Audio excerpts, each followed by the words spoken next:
नमस्कार, मैं नंदराम पालीवाल, सहआचार्य राजनीति विज्ञान। आज इस वीडियो में आनुपातिक प्रतिनिधित्व की प्रणाली के बारे में चर्चा करेंगे। अल्पसंख्यकों को उचित प्रतिनिधित्व दिलाने के लिए साधारणतः जिन प्रणालियों का प्रयोग किया जाता है उनमें सबसे अधिक लोकप्रिय आनुपातिक प्रतिनिधित्व प्रणाली है। यह पद्धति इस सिद्धांत पर आधारित है कि मतों की गणना करने के बजाय उनको तौला जाना चाहिए। इसका उद्देश्य सभी राजनीतिक दलों को विधानमंडल में निर्वाचन प्राप्त मतों के अनुपात में प्रतिनिधि देना है। इसके 3 प्रमुख तत्व हैं कि इसके लिए बहुसदस्य निर्वाचन क्षेत्र होना चाहिए।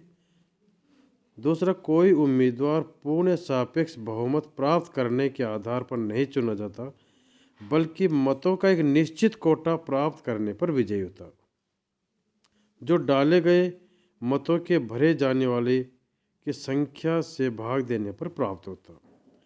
तीसरा, व्यवस्थापिका में निर्वाचकों को गणितीय रूप से यथासंभव समान और उपयुक्त प्रतिनिधित्व प्रदान किया जाता। आनुपातिक आधार पर प्रतिनिधित्व की कोई निश्चित प्रणाली नहीं है। Professor C.F. स्ट्रॉन्ग ने कहा भी है कि आनुपातिक प्रतिनिधित्व का पृथक रूप से कोई भी अर्थ नहीं, क्योंकि यह अनेक प्रकार से है, किंतु सब रूपों में एक समानता है जो इस प्रकार के मतदान के लिए अति आवश्यक है। वह यह है कि आनुपातिक प्रतिनिधित्व की कोई भी प्रणाली एक सदस्य निर्वाचन क्षेत्र पर निर्धारित नहीं की जा सकती। यानी आनुपातिक प्रतिनिधित्व के लिए बहुसदस्यीय निर्वाचन क्षेत्र होना जरूरी है। अब आनुपातिक प्रतिनिधित्व के 2 प्रकार होते हैं। पहला एकल संक्रमणीय मत प्रणाली और दूसरा है सूची प्रणाली। तो पहले हम चर्चा करेंगे एकल संक्रमणीय मत प्रणाली के बारे में। सबसे पहले सन 1793 में एक डेनिश मंत्री कार्ल आंद्रे ने इस प्रणाली का विकास किया। ब्रिटिश विद्वान टॉमस हेयर ने सन 1851 में इसे परिष्कृत रूप में प्रस्तुत किया, अतः इसे हेयर पद्धति भी कहा जाता है। यद्यपि हेयर इसके में जो दोष थे उनको दूर नहीं कर पाए, जिन्हें अब दूर किया गया है। इस व्यवस्था में देश बहुत से निर्वाचन क्षेत्रों में विभक्त कर दिया जाता है और प्रत्येक निर्वाचन क्षेत्र से कम 3 सदस्य चुन लिए जाते हैं। इसके अंतर्गत एक निर्वाचन क्षेत्र में सभी प्रत्याशियों के नाम पर एक मत पत्र लिख लेते हैं और प्रत्येक मतदाता के पास मत प्रत्याशियों की संख्या के बराबर ही मत होते हैं। वह अपने 1 या 2 या सभी प्रत्याशियों डाल सकता है, लेकिन यह आवश्यक है कि प्रत्याशियों के नाम के आगे 1, 2, 3, 4 लिख करके अपनी पसंद की प्रकट करे। यानी जिसके आगे 1 लिखेगा वो की पहली पसंद, जिस प्रत्याशी के आगे 2 लिखेगा वो उसकी दूसरी पसंद। जिस प्रणाली के नाम के आगे वह 1 लिखता है उसे उसकी पहली पसंद का मत मिलता है और इसी प्रकार क्रम चलता रहता है। इस प्रकार मतदाता चाहे तो सभी प्रत्याशियों को प्राथमिकताओं के क्रम में मत दे सकता है और चाहे तो कुछ को ही प्राथमिकता के आधार पर मत दे सकता है, लेकिन उससे यह अपेक्षा आवश्यक की जाती है कि वह अपनी पसंदों को सही तरीके से भरे, अन्यथा उसके मत पत्र को रद्द समझा जाएगा। मतों की गणना के समय निश्चित कोटा ज्ञात किया जाता है। यदि कोई प्रत्याशी मतों का एक निश्चित कोटा प्राप्त कर लेता है तो वह निर्वाचित मान लिया जाता है। इस कोटे के निर्धारण का उपाय यह है कि कुल वैध मत डालने वाले मतदाताओं की कुल संख्या में उस क्षेत्र से निर्वाचित होने वाले प्रतिनिधियों की संख्या में 1 जोड़कर उसका भाग दे दिया जाता है और भाज्यफल में 1 जोड़ देने से कोटा प्राप्त हो जाता है। इस प्रकार से उदाहरण लेते हैं कि किसी भी निर्वाचन क्षेत्र से 4 सदस्य चुने जाने हैं और वहाँ पर 2000 वैध मत है, तो उसका निश्चित कोटा निकालने के लिए कुल वैध मत 2000 और कुल प्रत्याशी चुने जाएंगे 4। तो पहले तो 2000 में 4 प्रत्याशी प्लस 1 अतिरिक्त यानी 5 का भाग देंगे 2000 में और जब 5 का भाग 2000 में दिया तो 400 आ गया, और भाज्यफल में एक और जोड़ा जाएगा, यानी 400 + 1, यानी कुल 401 मत। अब जिस जिस कैंडिडेट को, प्रत्याशी को 401 मत प्राप्त हो जाता है वो विजयी घोषित किया जाता है। इसके बाद मतों गिना जाएगा।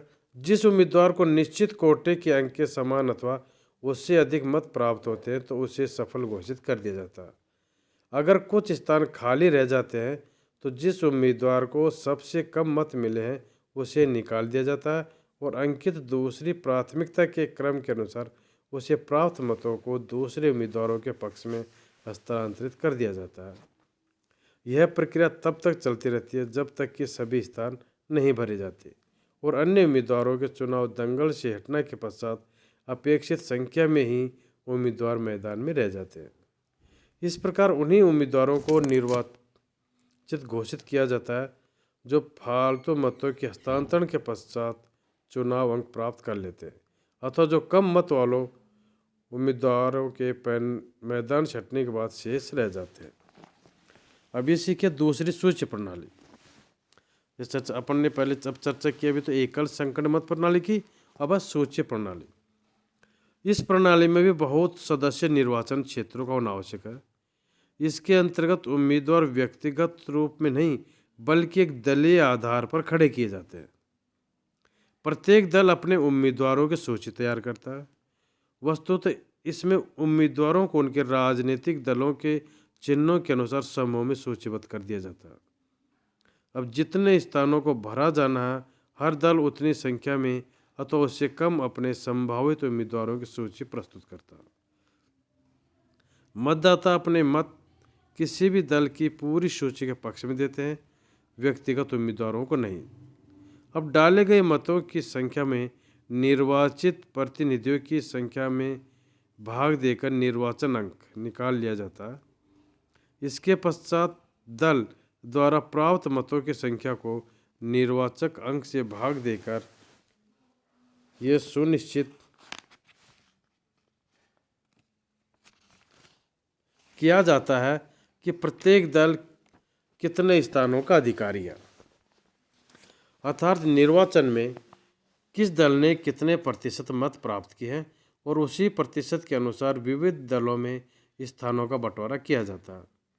उदाहरण के लिए यदि किसी भी दल को 40 स्थानों के लिए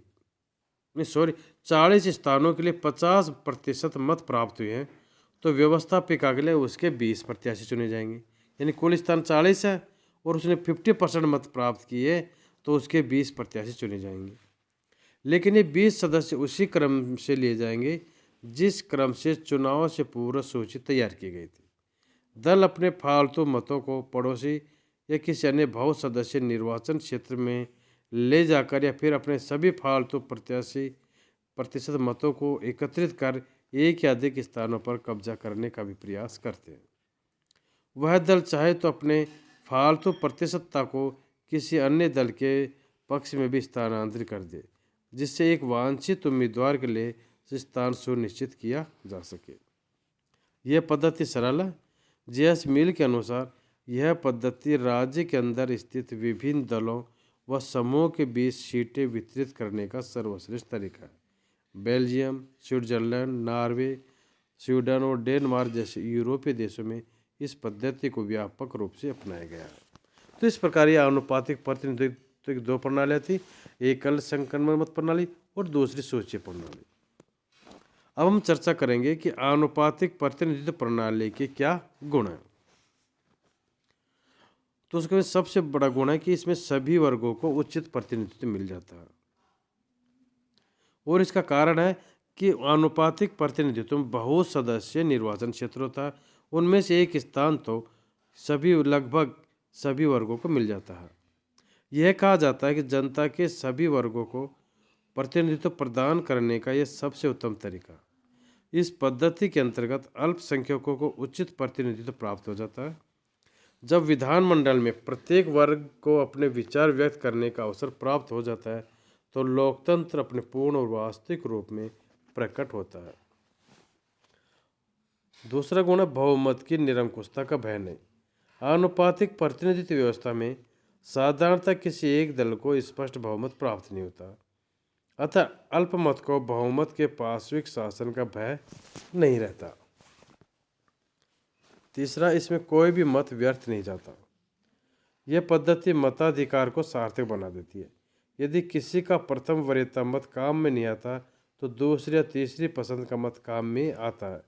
इससे किसी भी मतदाता का मत व्यर्थ नहीं जाता। अधिक लोकतंत्र। बहुत से विद्वान इस पद्धति को अधिक लोकतंत्र कहते हैं क्योंकि इसमें अधिक तरह के लोगों को शासन में भाग लेने का अवसर मिलता है। लॉर्ड एक्टन के शब्दों में, यह अत्यधिक लोकतांत्रिक है क्योंकि उन हजारों व्यक्तियों के प्रभाव को बढ़ाती है जिसकी सरकार में अन्यथा कोई आवाज़ नहीं होती है, और ऐसी व्यवस्था करके यह लोगों को समानता के अधिक निकट लाती है कि कोई मत व्यर्थ किया जाएगा और प्रत्येक मतदाता का इसमें योगदान होगा कि संसद में उसका भी अपना सदस्य है। अब इसके दोषों पहला, जटिल प्रणाली। यह प्रणाली अत्यंत जटिल एवं परिभ्रांति उत्पन्न करने वाली है। इस प्रणाली द्वारा निर्वाचन की प्रक्रिया इतनी कठिन अथवा जटिल हो जाती है कि बहुत कम मतदाता ही इसको अच्छे प्रकार से समझ सकते हैं। मतदाता और प्रतिनिधि में पर्याप्त संबंध है। इस प्रणाली में निर्वाचन क्षेत्र बड़े बड़े होते हैं, प्रत्याशियों की संख्या अधिक रहती है, फलस्वरूप मतदाता और उनके प्रतिनिधियों के बीच व्यक्तिगत संबंध कायम नहीं हो पाते। अस्थायी सरकारें। इस प्रणाली से साधारणतः विधानमंडल में किसी एक दल को स्पष्ट बहुमत प्राप्त नहीं होता। इसके परिणामस्वरूप कई दलों की मिलीजुली सरकार बनती है जो अस्थायी साबित होती है। सन 1958 से पूर्व के फ्रांस को आनुपातिक प्रतिनिधित्व पद्धति के सबसे बुरे अनुभव हुए। यह ठीक कहा जाता है कि सन 1932-33 में जर्मनी के निर्वाचनों में हिटलर की नाजी पार्टी को जो सफलता मिली वह आंशिक रूप से जर्मनी में इसी प्रथा की विद्यमानता के कारण हुई। अब दलों के ध्रुवीकरण के मार्ग में रोड़ा।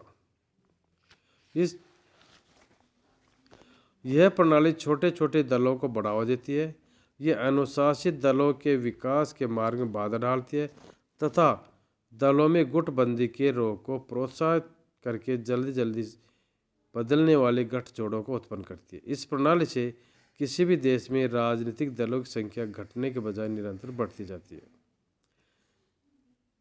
फ्रेंच विधिशास्त्री एस्मिन ने आनुपातिक प्रतिनिधित्व प्रणाली के विरुद्ध अपना विरोध इन शब्दों में व्यक्त किया कि आनुपातिक प्रतिनिधित्व प्रणाली को स्थापित करना है तो एक ऐसे द्विसदनीय पद्धति द्वारा जो उपचार प्रस्तुत किया गया उसे प्रभावी विश्व में बदल दिया जाए। यह तो अल्प व्यवस्था का आयोजन करना और विधायी शक्तियों को कम करना। इससे मंत्रिमंडल अस्थिर हो जाएंगे, उनका सामंजस्य समाप्त हो जाएगा और लोकतांत्रिक शासन व्यवस्था असंभव हो जाएगी। धन्यवाद।